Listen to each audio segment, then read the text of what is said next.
दोस्तों, एक तरफ है बॉलीवुड जहां 300 से 400 करोड़ रुपए के बजट में भी ऐसी फिल्में नहीं बन पा रही हैं जिन फिल्मों को लोग पसंद करें और इसकी कहानी से और किरदारों से अपने आप को कनेक्ट कर पाएं। तो वहीं दूसरी तरफ मलयालम सिनेमा है जो बॉलीवुड फिल्मों के मात्र 10% बजट से भी कम में इतनी बेहतरीन फिल्में बनाकर दे रहा है।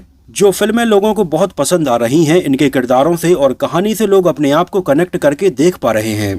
और ये बात केवल केरला के लिए ही नहीं है, पूरे नॉर्थ इंडिया में और बाहर भी इन फिल्मों को बहुत ज्यादा पसंद किया जा रहा है। ऐसा इसलिए है क्योंकि मलयालम सिनेमा वाले बहुत ज्यादा दिखावा नहीं करते हैं। अपनी फिल्मों में बिल्कुल सिंपल से हीरो हीरोइन को रखते हैं, जिन फिल्मों में ना तो इनके लुक के ऊपर कोई बहुत ज्यादा ध्यान दिया जाता है, ना पैसे खर्च किए जाते हैं और ना ही बड़े बड़े सेट लगाए जाते हैं। यहाँ की ज्यादातर फिल्में कंटेंट ओरिएंटेड होती हैं और पूरा का पूरा फोकस फिल्म की कहानी, स्क्रीन प्ले और इसके किरदारों के ऊपर होता है। जहाँ जमीन से जुड़ी हुई ऐसी बेहतरीन कहानियां हमें देखने के लिए मिलती हैं कि लोग इन फिल्मों को देखे बिना नहीं रह पाते हैं। वैसे आपको बता दें कि मलयालम सिनेमा में हमेशा से ही बहुत अच्छी फिल्में बनती रही हैं, फिर चाहे 90s की बात हो या फिर 2000 के बाद की बात हो।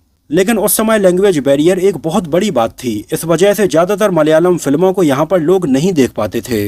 लेकिन पिछले 5-6 सालों में लैंग्वेज बैरियर ऑलमोस्ट खत्म होता जा रहा है और अच्छी रीजनल फिल्में हर जगह कमाई कर रही हैं। जैसे अभी हाल ही में मलयालम सिनेमा की तरफ से हमें एक बेहतरीन सुपर हीरो फिल्म देखने के लिए मिली है जिसका नाम है लोका चैप्टर 1 चंद्रा, जिस फिल्म का बजट है मात्र 30 करोड़ रुपए और फिल्म अभी सिनेमा घरों में चल रही है। सोचने वाली बात यह है कि ना तो फिल्म में कोई नामी गिरामी हीरो हीरोइन है और ना ही फिल्म का बहुत ज्यादा कोई प्रमोशन किया गया था। लेकिन इसके बावजूद भी ये मलयालम फिल्म केवल और केवल अपने कंटेंट की दम पर आज लोगों के द्वारा इतनी पसंद की जा रही है। और इस फिल्म से मलयालम सिनेमा में बिल्कुल ही एक नए तरह के सुपर हीरो यूनिवर्स की शुरुआत होने वाली है। और ये तो फिलहाल अभी लोका चैप्टर 1 चंद्रा बस है और इस पूरे यूनिवर्स में टोटल 5 फिल्में आने वाली हैं, जिन फिल्मों की कहानी भी ऑलमोस्ट तैयार हो चुकी है और बहुत जल्द ही ये सारी फिल्में हमें इस यूनिवर्स में देखने के लिए मिलेंगी। लोका चैप्टर 1 चंद्रा शायद आप सभी ने अभी तक देख ली होगी और आज के अपने इस वीडियो में हम आपको फिल्म से जुड़ी कुछ ऐसी बातें बताने वाले हैं जिनके बारे में आप बिल्कुल भी नहीं जानते होंगे। आपको बता दें कि साल 2021 में मलयालम सिनेमा की तरफ से ही हमें एक ऐसी ही बिल्कुल down to earth superhero की फिल्म मिन्नल मुरली देखने के लिए मिल चुकी थी, जिसको भी लोगों ने बहुत ज्यादा पसंद किया था और वैसा ही प्यार लोगों ने लोका चैप्टर 1 को भी दिया है। 28 अगस्त 2025 को ये फिल्म सिनेमा घरों में रिलीज हुई थी और इसमें हमें चंद्रा के रोल में नजर आई थी कॉमेडी फिल्मों के जाने माने डायरेक्टर प्रियदर्शन सर की बेटी कल्याणी प्रियदर्शन, जो वैसे तो 2017 से ही फिल्मों में एक्टिव हैं और लोका के पहले हेलो, हीरो, मन्नाडु, ब्रो डैडी और हृदयम जैसी कई तमिल, तेलुगु और मलयालम फिल्मों में नजर आ चुकी थीं। लेकिन उन्हें पैन इंडिया लेवल पर पहचान मिली है लोका चैप्टर 1 चंद्रा से ही, जहां इसमें कल्याणी प्रियदर्शन की ये परफॉर्मेंस बहुत ही यादगार रही। उनके द्वारा पहने जाने वाले कपड़े हों या उनके चलने के स्टाइल हो, एक यक्षी के जैसे लोगों को देखने के स्टाइल हो या फिर उनकी आंखों की गहराई हो, वो इस रोल में बिल्कुल परफेक्ट नजर आई हैं।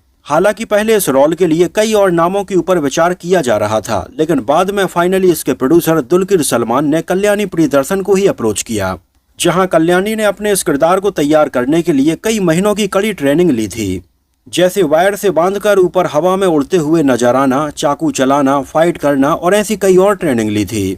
यहाँ तक कि आपने फिल्म लोका में एक सीन देखा होगा जहाँ पर कल्याणी प्रियदर्शन एक बड़ी सी टंकी के पास में कई लोगों को नीचे से ऊपर ले जाती हैं और उनको वहां पर ठिकाने लगाती हैं। यहाँ पर आपको बता दें कि कल्याणी प्रियदर्शन को वैसे तो ऊंचाई से बहुत ज्यादा डर लगता है, लेकिन इस सीन के लिए कल्याणी प्रियदर्शन को वायर से बांधकर लगभग 100 फीट ऊंचाई पर उठाया गया था और इस सीन को शूट किया गया था। हालांकि इस सीन में VFX का भी यूज किया गया था, लेकिन ज्यादातर चीजें बिल्कुल रियल लोकेशन पर जाकर रियल चीजों के साथ में फिल्माई गई थीं। निमेश रवि ने फिल्म की सिनेमेटोग्राफी की है और जिस तरह से इसमें रात वाले सीन को बहुत ही कलरफुल तरीके से दिखाया गया था, वो वाकई में देखते ही बनता है। आपको बता दें कि फिल्म लोका का बजट तकरीबन 30 करोड़ रुपए रखा गया था और ये फिल्म अभी तक लगभग 280 करोड़ रुपए के आसपास कलेक्शन कर चुकी है। यहाँ तक कि कुछ सिनेमा घरों में इसके इक्का दुक्का शो अभी भी चल रहे हैं और ये फिल्म अभी भी लोग देखने के लिए जा रहे हैं। और आपको बता दें कि लोका चैप्टर 1 पिछली सारी मलयालम फिल्मों की कमाई के रिकॉर्ड तोड़ दिए हैं और ये हाईएस्ट ग्रॉसिंग फिल्म बन गई है। यहाँ तक कि 2025 में रिलीज हुई हाईएस्ट ग्रॉसिंग फिल्मों की लिस्ट में भी ये अभी 6वें नंबर पर है।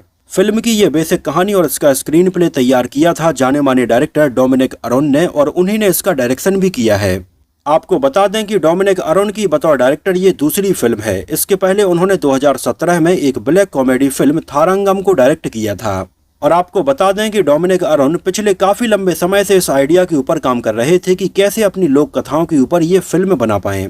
और फाइनली डोमिनिक अरोन ने कल्याणकट्टू नीली, जिसकी कहानी केरला में बहुत ही पॉपुलर है, जो एक यक्षिणी है, इसके ऊपर उन्होंने फिल्म बनाने का डिसाइड किया। हालांकि हिंदी में शायद बहुत कम लोग ही कल्याणकट्टू नीली की कहानी के बारे में जानते होंगे, लेकिन ये केरला की एक बहुत ही पुरानी लोक कथा है।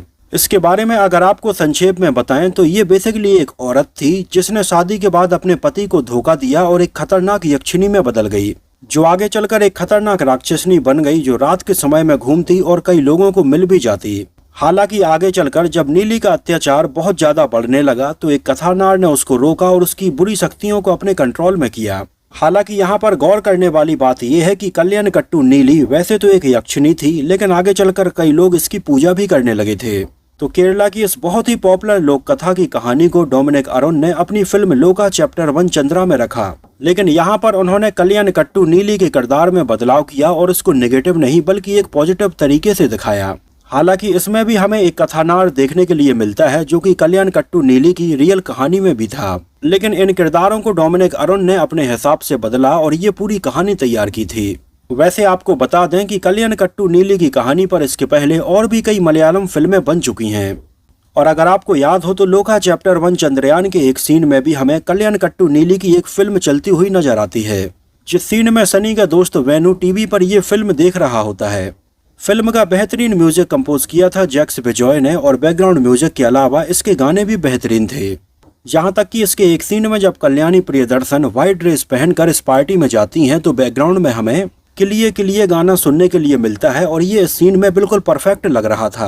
आपको बता दें कि ये ओरिजिनल गाना साल 1983 में आई मम्मूट्टी सर की फिल्म आ रात्रि से लिया गया था, जिसको जानी मानी सिंगर एस जानकी ने गाया था। तो फिल्म लोका में इस गाने को दोबारा से रिक्रिएट किया गया था कल्याणी प्रियदर्शन के ऊपर। जिस समय डोमिनिक अरोन इसकी स्क्रिप्ट लिख रहे थे उस समय उन्होंने इसकी स्क्रिप्ट लिखने में हेल्प ली थी संथी बालाचंद्रन की, क्योंकि डोमिनिक अरोन को ये लग रहा था कि ये एक फीमेल कैरेक्टर है और उन्हें इस किरदार को और अच्छे से दिखाने के लिए एक फीमेल राइटर की जरूरत है, जो और अच्छे से और डीपली इस फीमेल किरदार के इमोशंस को इस कहानी में ला सकता है।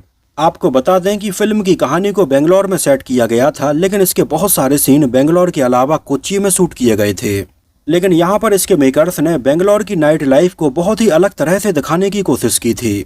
और यहाँ जिस अपार्टमेंट में सनी और उसका दोस्त रहता है और सामने चंदा जिस अपार्टमेंट में रहने के लिए आती है, इन सारे सीन्स को बिल्कुल अलग से सेट बनाकर शूट किया गया था। हालांकि इसके कई सीन बेंगलोर की रियल लोकेशन पर भी शूट किए गए थे, जैसे कैंगरी, Indira Nagar, Manyata tech park, MG road, commercial street. इसके अलावा चिकपेट और नंदी हिल जैसी और भी बहुत सारी लोकेशंस पर इसके कई सीन शूट किए गए थे। इसके अलावा कोच्चि में भी कई बड़े बड़े सेट लगाकर इसके कई सीन शूट किए गए थे। और फिल्म के स्टार्टिंग में हमें जो स्वीडन का सीन देखने के लिए मिलता है, एक्चुअली इसको भी कोच्चि में सेट बनाकर शूट किया गया था। इसके अलावा जब नीली की कहानी हमें इसमें सुनाई जाती है तो यहाँ पर हमें एक गुफा भी देखने के लिए मिलती है, जिसको कुन्नूर की रियल कुंजी परम्भा केव में शूट किया गया था और बाद में इसको VFX से और भी अच्छा दिखाने की कोशिश की थी। फिल्म में चंदा के बचपन का रोल निभाया था दुर्गा सी विनोद ने और उनकी परफॉर्मेंस भी इसमें देखने लायक थी। आपको बता दें कि दुर्गा सी विनोद जब इस सीन की शूटिंग कर रही थी तो उनके पैर में काफी गंभीर चोट आ गई थी और उनके पैर में चोट लगने की वजह से बाकी क्रू मेंबर्स ने तो ये बोला था कि फिल्म की शूटिंग को हमें रोक देना चाहिए।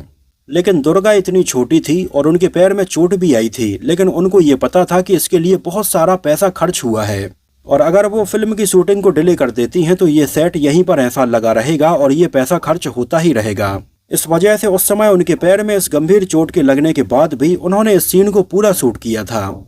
हालांकि जब ये पूरी स्क्रिप्ट तैयार हो गई तो दुलकर सलमान ने मम्मूट्टी से इसके बारे में जिक्र किया तो उस समय ना तो मम्मूट्टी को और ना ही कल्याणी प्रियदर्शन के पिता प्रियदर्शन को लग रहा था कि ये कहानी काम कर पाएगी। लेकिन बाद में जब ये फिल्म बनी और ब्लॉकबस्टर हो गई तो इन दोनों को समझ में आया कि वो दोनों फिल्म को लेकर गलत थे। आपको बता दें कि फिल्म लोका में मम्मूट्टी ने भी मूथन के किरदार के लिए अपनी आवाज दी थी। इसमें हमें इंस्पेक्टर नचियप्पा के रोल में सैंडी मास्टर भी नजर आए थे, जिनको आपने इसके पहले थालापति विजय के साथ में फिल्म लियो में भी देखा होगा। उनकी खासियत ये है कि उनके आगे के दांत बहुत ही अलग तरह के नजर आते हैं और उनके ऊपर सबका ध्यान चला ही जाता है। पूरी फिल्म में हमें टोबिनो थॉमस, सॉबिन शहर जैसे कई कैमियोज देखने के लिए मिलते हैं। वैसे आपको बता दें कि डोमिनिक अरोन ने इस पूरे यूनिवर्स की कहानियां ऑलरेडी तैयार कर ली हैं और कौन सी फिल्म में कौन से कैरेक्टर होगा इसके बारे में भी प्लान हो गया है। इस वजह से कहा जा सकता है कि ये बिल्कुल एक कंप्लीट यूनिवर्स है जो अपनी कहानी के हिसाब से ही आगे बढ़ने वाला है। और जैसे जैसे इसके चैप्टर 2, चैप्टर 3 और चैप्टर 4 रिलीज होंगे तो हमें इसके किरदारों के बारे में और ज्यादा डिटेल देखने के लिए मिलेगी। वैसे तो फिल्म के स्टार्टिंग में जो हमें एनिमेशन देखने के लिए मिलता है उसी में इसके पूरे यूनिवर्स की डिटेल भी छुपी हुई है, लेकिन फिलहाल के लिए अभी इसका ये एक ही पार्ट रिलीज हुआ है। जैसे जैसे इसके और अगले पार्ट रिलीज होते जाएंगे तो हमें इस यूनिवर्स के बारे में और डिटेल पता चलती जाएगी। वैसे आपको बता दें कि इस यूनिवर्स का दूसरा चैप्टर होने वाला है टोबिनो थॉमस के साथ ने, जिन्होंने इसमें चैटन का किरदार निभाया था, और पूरा का पूरा चैप्टर 2 उन्हीं के किरदार पर आधारित होगा। वैसे मैं तो इसको लेकर बहुत ज़्यादा एक्साइटेड हूँ, और जिस तरह से इस यूनिवर्स ने अपनी जगह लोगों के बीच में बनाई है या जो एक्साइटमेंट क्रिएट किया है उसको लेकर भी मैं बहुत ज़्यादा खुश हूँ। और मज़ेदार बात यह है कि इसकी पूरी कहानी उनके पास में ऑलरेडी तैयार है। इस वजह से आगे जो भी चैप्टर आएंगे उनकी कहानी को फोर्सफुली डिजाइन करने की बिल्कुल भी ज़रूरत नहीं है। वैसे आप लोगों को फिल्म लोका चैप्टर 1 कैसी लगी हमें कमेंट सेक्शन में ज़रूर बताना।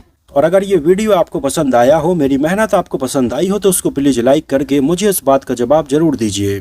तो मिलते हैं किसी नए वीडियो में कुछ और ऐसे ही इंटरेस्टिंग और रोचक बातों के साथ।